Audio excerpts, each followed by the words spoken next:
Hi, welcome to the Also Called podcast, where we're asking hard questions about our place in this hectic world. Join us as we dig into the truth about who God is, possibly discovering that we are also called. I don't know that I would have had the boldness or the chutzpah, if you will, to use a Yiddish word, to venture out from 12 years of isolation and shunning to go out into a society where I knew I wouldn't be welcome, where I knew if anybody found me out, it would be talk about shame, the parting of the Red Seas, the everybody moving. I mean, I remember during the pandemic, heavens to Betsy, you sneeze in the grocery store, and I live in South Texas, and so everybody has allergies, and so if you sneezed, it really was, I mean, people were scattering like mice. And so if you think about this poor woman who knows, we don't know how big her community was, but she didn't live in a town like San Antonio with millions and millions of people. These were not large communities, they were smaller communities, and everybody knew everybody. Everybody knew who was supposed to be where, and everybody was in everybody else's business. I just don't know that I would have had the courage, but I applaud her that she did, because now we have a story that we can relate back to that gives us that hope, that shows us Jesus's compassion and his heart, his willingness. And then when she reached up and either grabbed or grazed or touched or whatever it was, the hem of his garment, the talid, that knot that hung, and there's one on each corner. And so that knot that hangs there, and they're lower. So she had to have been down low, towards the ground. And again, not paved. So she's sucking up the dust or people's feet are kicking. And if there's people all around, she is going through great lengths to reach out to him. That's how great her faith was. That's how great her desperation was. But that's how great her belief was. If I can just touch him, I'll be healed. And then his compassion for her when he says, hey, who touched me? Who, no, not just bumped against me, not just, touched my hair or whatever it was. Who touched me? Whose faith was powerful enough to draw out my spirit and my healing and my being? I can't even imagine having that level of faith, but how beautiful it is and how truthful. And we talk about the Bible, we talk about Bible stories, which in our Western thinking makes us feel sometimes like we're reading a fairy tale. The Bible's not a fairy tale. The Bible is true. Every one of these stories happened to actual people. There's no fictitious in it. So we've talked about his response to her, the compassion and the restoration on so many different levels. But how did she respond to him after that interaction? I imagine she was maybe somewhat embarrassed. I'm speculating here, but if I were in her shoes, I would probably be shocked that he even noticed, because I'm not sure that she realized that there would be a physical manifestation of the exchange of energy between her and him. And that's exactly what happened. How was she feeling? I imagine she was shocked. She was probably somewhat embarrassed at that somebody's talking to me, somebody's paying attention to me. I've been found out. What are the people around me who do know me and do recognize me and know my story? What are they going to say? But then for him, and I love what you said earlier, Andrea, he elevated her. It's like the part of the Bible that talks about sitting at the back table and then being brought forward to sit in the place of honor. Jesus elevated her. Jesus brought her forward. He has now, with just his words and the transfer of the energy between them and the instant healing that happened, he has restored her into her community. And in a very subtle way, basically told the community, hey, it's time to bring her back. There's no reason for you to shun her anymore. I will sit with her. I will dine with her. I will eat with her. And I mean, that which is his picture all the way back to other people who were outcasts. That, what do you mean you're going to dine with the tax collectors and the sinners? And because that's how she was viewed. I'm sure, was viewed as a sinner, because you had to have had sin in your life in order for you to not have been healed all of these years. It must be something that you're doing that God is punishing you. So let me ask you this, Stephanie, as we were writing, what did you learn about God through daughter's story? I was reminded, because it's so easy to forget, of God's compassion and his love, and how he teaches us through the hardships of our journey. One of my favorite characteristics of God is his sovereignty, and the fact that Revelation talks about he is the Alpha and the Omega, and he knows the beginning from the end. And in my life, when I struggle with things, and in the last 12 years of life and marriage and health issues and all of those things, there's been a lot of challenges. And I've had to be reminded, and going through and writing this chapter about daughter has reminded me, there is not one thing, there's not one moment of my life that God is not acutely aware of and is allowing to happen, because I too am a daughter. I am his daughter. I have been grafted into the family tree as a Gentile. I'm not Jewish. It helps me, walking through daughter's journey, and reminds me of God's sovereignty, that he knows everything that's happening in my world and in my life personally. And in time, if it should be his will, he can bring change and resolution and a healing. And I have to look for him in those hard times and quiet myself. I imagine daughter had a lot of time, quiet time by herself to pray. And I'm sure she probably for a long time begged and begged and begged. And then when it didn't happen, she probably then went through a series of however long, a time of being angry, a time of being sad, just that the whole grief process that goes on, and the cycle of grief that goes on. Because I've done that when I've walked through things in my own life. One minute I'm okay with it and I'm, see the silver lining, and the next minute I'm angry and shaking my fists at God and going, what are you doing? Why aren't you fixing this? And I And also then, wonder if she was afraid to hope again. Like, did she have to work herself up to reach out? As this is my last hope. yeah. And dare I hope? Because I know some days I get like that. It's like I've been so disappointed so many times. Will this ever happen?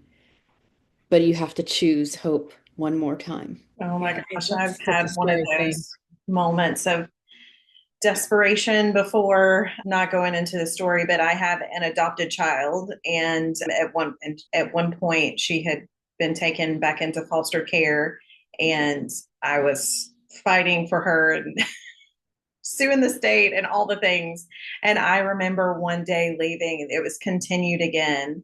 And I remember leaving the courthouse, and I was just so angry and so desperate. And I just cried out to God and said, I'm doing everything I can do legally. You have to fix this. That was the week of Thanksgiving. And on December 4th, I got a phone call. I Oh, got a phone call from the social worker and said, do you still want her? Yes. Well, the judge has already signed off. You can come pick her up. I definitely understand that point of desperation, and you just throw it all out there. And it's funny, Stephanie, that you're talk about God's sovereignty, because that has been a mantra and a prayer for us recently. And sometimes you just have to say it out loud just to remind yourself. That's why I said it's a prayer. It's not me trying to placate anybody. It's a prayer and a reminder. God is sovereign. God is sovereign. And hope one more time that he is good. And I think that's what I keep holding on to. Okay, Miss Stephanie, let's talk about daughter's journey of discipleship. What was she called to do? after the story, after the healing, after it all happened, she was called to follow him. She was called to tell her story, to share her hope, to re-enter into her community with boldness, because, even though news travels fast, not everybody's going to believe it. And I imagine culturally, she would have had to go back through the proving process. You had to prove that she was healed, re-engaging her society. Can you imagine what that would have been like to re-engage? I'm sure with her family members, it would have been hugs and kisses and embraces and we've missed you so much. Can you imagine what it would feel like the first time to get hugged in 12 years? And I also wonder if there was another part to it, is with him addressing her as daughter, it was addressing her identity. But did she have to work through anger and resentment towards the people who were so unkind to her and so unempathetic with her plight? Did she have to keep going back to, oh yeah, I'm daughter. I don't have to get angry. I don't have to be bitter. I have my new identity. I can move forward. So I wonder if that was a challenge for her too. See, I think that's one of those things. Sometimes God, that ain't me. That ain't my story. But sometimes God does this miraculous healing, like he did for her with her physical healing. But because it was instantaneous, maybe he healed all of that emotional and mental at the same time. So she was only filled with gratitude and love. But for most people who come to know Christ, that's not our story. We do have to keep reminding ourselves of that. We do have to keep going back. I am a daughter. God is good. God is good at being God. He is good to me. He wants to give me good things. But we have to keep going back to those things because we get in those ruminations or we get stuck. And sometimes we have to, because of the relationships that we have to learn those boundaries, because sometimes we have to keep going back to be able to have somewhat of a relationship. So we have to learn that too with other people and with our jobs and with ourselves. Sometimes we don't know how to say no to others. We just keep abandoning ourselves trying to do for other people. So maybe she did get that miraculous healing, but for a lot of people, we have to keep working. We have to keep working at it and keep going back and reaching for that garment. One of the things that came to mind when I was writing my piece of this chapter was there was another healing that happened. It was the man at the pool of Bethesda. And Jesus asked him, do you want to be healed? He didn't ask that of daughter. And I just wonder if it's because that man was sitting, his identity was sitting in being sick, in being unhealed, in being a beggar, all that went into what it meant for somebody during that period to be sickly or to be unclean or to be an outcast. She didn't have any of that. She was, boom, I got my identity, I'm out of here. So I just wonder, speculation, maybe she was healed completely and didn't have to work through that, where Jesus knew that it was going to be a little bit more work for the man at the pool of Bethesda. I was thinking through what you're just saying, was it instantaneous, her healing, or was there a rebuilding that had to happen? I mean, if you think about it, what was it like to be anemic? And there's no way she wasn't anemic. There's no way. You can't have that level of output and not be anemic. And so, yeah, could she even walk? Did she stumble? Did she crawl? Because I know God's nature and God's character, I'd like to think that it was an instantaneous healing, head to toe, inside out, emotions, physical, social, emotional, all of it. But we really don't know. Either way, she didn't walk through it alone. God was with her. Jesus was with her. What happened after the healing? Did they go have lunch? We don't know. I imagine there was more than just that conversation. And if he's going to the degree to call her daughter and, in essence, make her a disciple, as our chapter talks about and Andrea brought out, her story was now to follow Jesus. Did she stay in her town? Or did she continue, pick up everything and literally follow him? We don't know. She's not mentioned again. So, Stephanie, tell us how we can apply this today, and what do you want our listeners to walk away from this conversation with? My hope and prayer is that whoever's watching this will actually go back and if you haven't already, read the chapter that we've written, but then even read more about her story and really dig deep into this before you jump all the way to application. We've just kind of touched real briefly on her culture and society and what was happening in her world. But there's more. Go read it. Go read the chapter if you haven't already. The application: don't give up hope. Hold on to God's sovereignty. He knows. He knows every hair on our head. He knows every hair that's gone down the drain, and I've had a lot of them. He knows every hurt, be it physical, emotional, mental. He knows all of it. And it can be easy to fall into a place of, well, if he knows, then why doesn't he fix it? I've certainly been in that place in my life on a number of occasions. But sometimes the greatest act of love that we can give for somebody or to somebody is to not fix it. I just had this conversation with my granddaughter the other day about productive struggle. And what does productive struggle mean? And I pointed it back to the butterfly. She was learning about butterflies in science class, and how if you go and you try to cut a butterfly out of its cocoon too soon because you're watching it wiggle and struggle and be in pain, and after being closed up and alone in this cocoon, if you cut them out too soon, they won't survive because they haven't gone through the productive struggle that needs to happen in order for their body to be formulated, their wings to be strengthened, all of those things. And so I guess what I would want the listeners and people to really look at in this is, what is your productive struggle that you're going through? If you've been drawn to this chapter, the chances are there's a reason that you have been drawn to it. And so to look at your productive struggle, and even though your hope and your wish is that somebody would come along and rescue from it, that God would come along and rescue you from it, his timing is perfect. It may never happen this side of heaven. Your healing may only come once you come to know Christ as your Savior, if you don't know him already. Once you put your belief and your hope in Jesus. And then in that, when God calls you home and you spend eternity with him, there comes your healing. I know that my medical journey, I may never get the answers.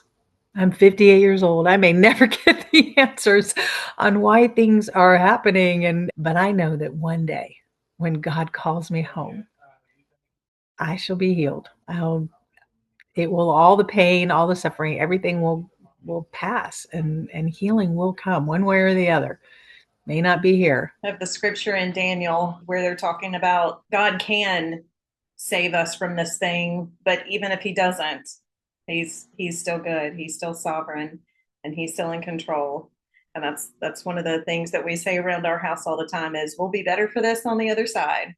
Sometimes that's the other side of the situation. Sometimes it's going to be the other side of once we get to heaven. Absolutely. And that can be so hard to hold on to that hope. I remember when Audrey was little, we had a brown recliner in the nursery. And I remember I would sit in that thing, and she had tubes and wires and machines coming off of her every which way to Tuesday. She was such a sick little girl.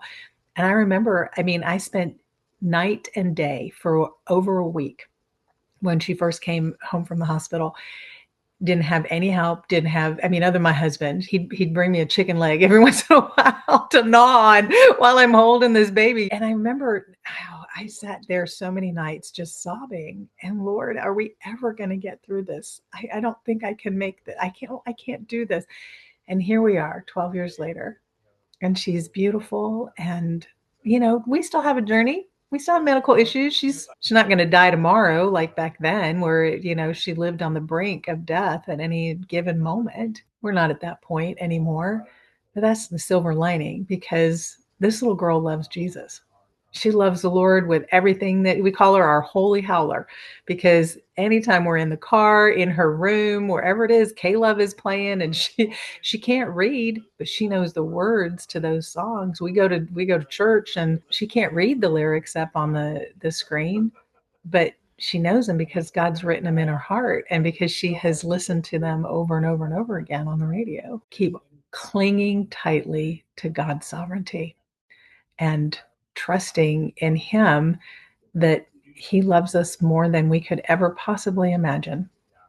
And even when it doesn't feel good, He has our best interest at heart.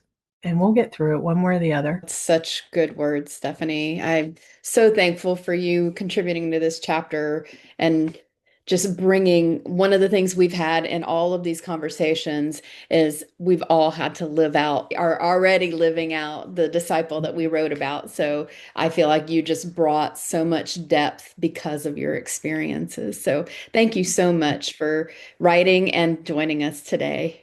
Absolutely. When I was a missionary on the mission field, I used to often say, He will do it in you before He does it through you.